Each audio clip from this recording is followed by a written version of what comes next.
Hey guys, so this will be the first part of my walkthrough for History Channel Battle for the Pacific. This is the Xbox 360 PS3 version, which actually is an entirely different game from the Wii PS2 version. I'm going to be giving commentary and tips throughout this walkthrough. I will be playing this entire walkthrough on the hard difficulty, which to be honest isn't even really that hard. Overall, this is a pretty easy game. I like switching the M1 Garand for the Japanese Type 100. It's automatic and you get 30 shots. Like most other World War II games, you can't actually reload the M1 Garand unless the clip is empty, which can be pretty annoying sometimes. Also, keeping the Type 100 in slot 1 is a good idea, because it allows you to switch very quickly to your Thompson submachine gun if you run out of ammo. Switching weapons is much faster than reloading. Be mindful of the enemies on this hill. You can also simply just run by this area without shooting at the enemies, but where's the fun in that? I am playing a little bit more aggressively in this walkthrough because it's more exciting. To minimize your chances of dying though, I do recommend playing slightly more conservative than I am playing here.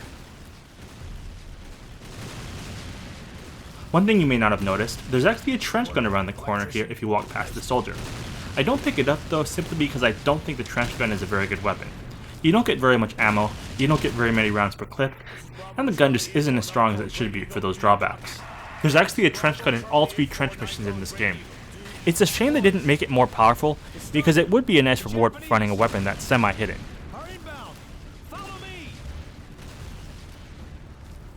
Throughout this walkthrough series, I'll also be giving historical tidbits here and there behind the history of each mission in real life.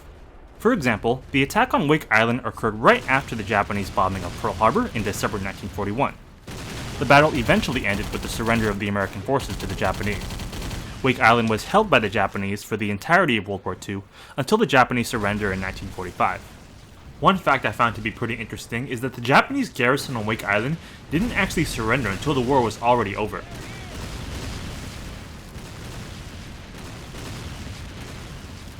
You can take out a lot of enemies before they even come down into the trenches. This is useful because they usually don't even attack you until they come down. It's also pretty fun to shoot them down when they're rushing towards the edge.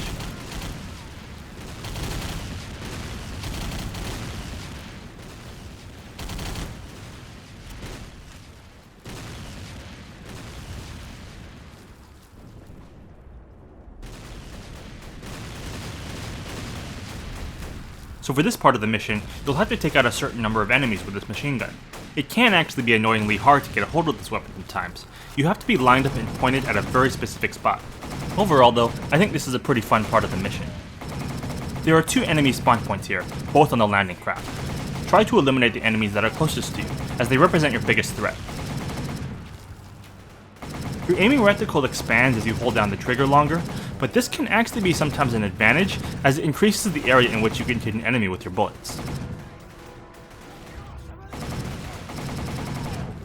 You need to kill a certain number of enemies before you can move on to the next part of the mission. Once you see your mission objectives pop up, that means you can move on to the next part of the mission.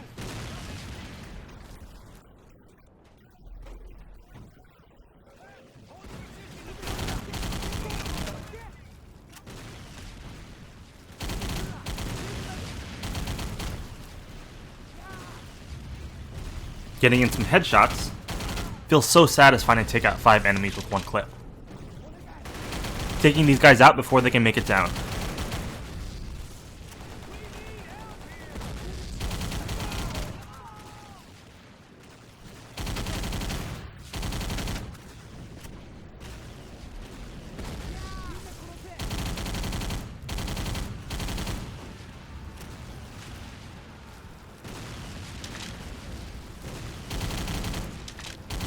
Really shooting up this guy's leg.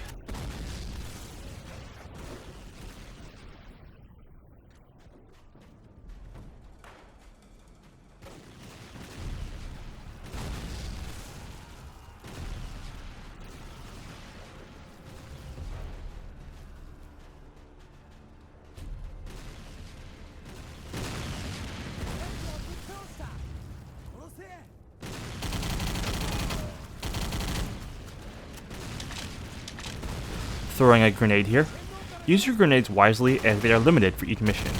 You can't replenish them until the end of the mission. Here you have to get back on the machine gun again and take out another wave of enemies coming up on the beach. It's pretty much the exact same thing as the first time around.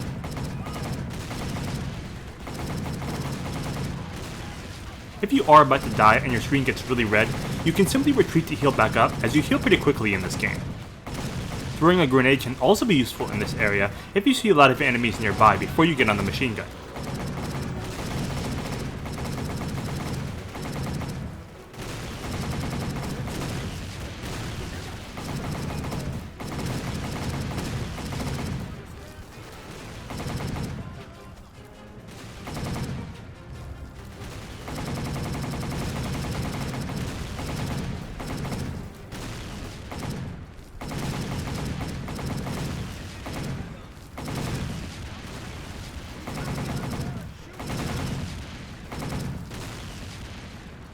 Took care of those enemies pretty easily. Now moving on to the next part of the mission where we have to get to the AA guns.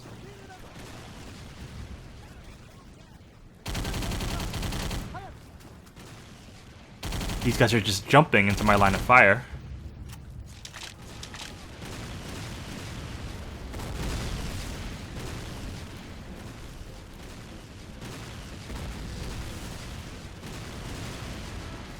Good grenade area here. Funny how you can see the enemies just spawn right in front of you.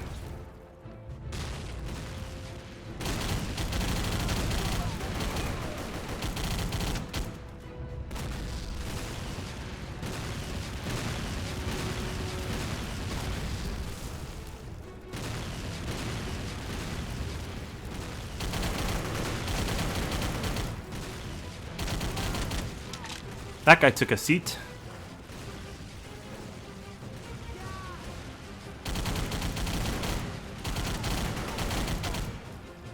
Here's a good example of switching to my secondary weapon to take out these enemies faster compared to then if I reloaded. Always be sure to reload after skirmishes.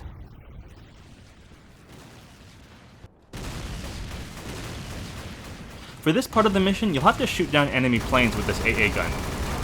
It's pretty simple, as all enemy planes can actually be located from this vantage point right here. You know you've successfully shot it down when smoke starts coming out of the plane. I think that's a bit lazy on the part of the developers, as I would have really liked to see the plane actually crash when you shoot it down, but it is what it is. This is definitely a budget game. I actually noticed the hitbox is actually slightly above the dot of the aiming reticle, so I tried to aim slightly below my intended target. I recommend aiming for the engines, propellers, and the body of the plane, as this will increase the chances you actually shoot it down.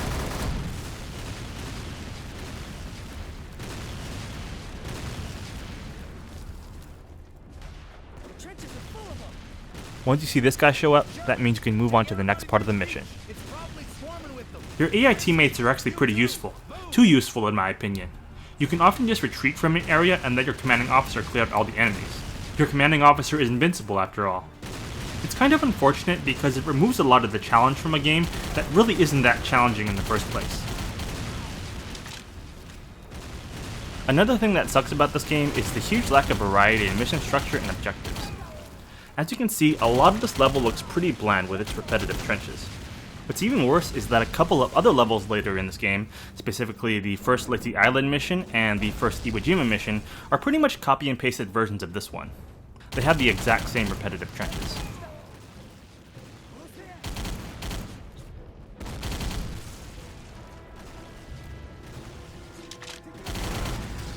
One interesting tidbit to keep in mind is that your reload animation is actually slightly shorter if you still have ammo in your clip. Notice how your character actually reaches over to the other side of the gun to reload when your clip is empty. This doesn't happen if you still have ammo in your clip.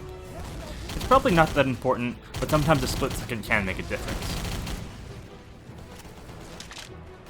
Now coming up on the very last area of the mission.